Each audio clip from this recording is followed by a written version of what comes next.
Ben Kasyafani belakangan ramai diberitakan menjadi salah satu artis yang masuk dalam organisasi Masyarakat Islam Lembaga Dakwah Indonesia alias LDII.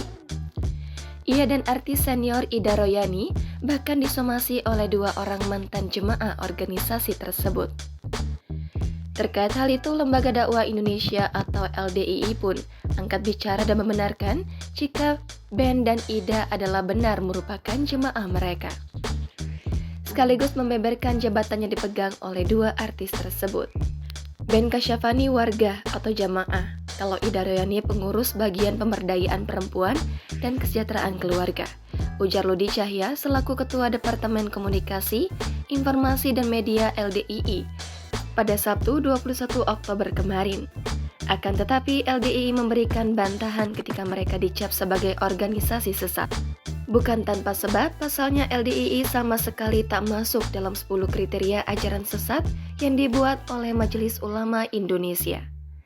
Tak hanya itu, LDII pun mengklaim jika mereka terdaftar di beberapa kementerian Indonesia. LDII sendiri kembali menegaskan bahwa mereka tak mungkin mengundang presiden dan jajarannya apabila organisasi tersebut dianggap sesat. Apalagi dalam rapat kerja nasional yang diadakan awal November mendatang, acara tersebut akan dihadiri oleh Presiden, Wakil Presiden, dan juga 3 capres. Download Tribun X sekarang, menghadirkan lokal menjadi Indonesia.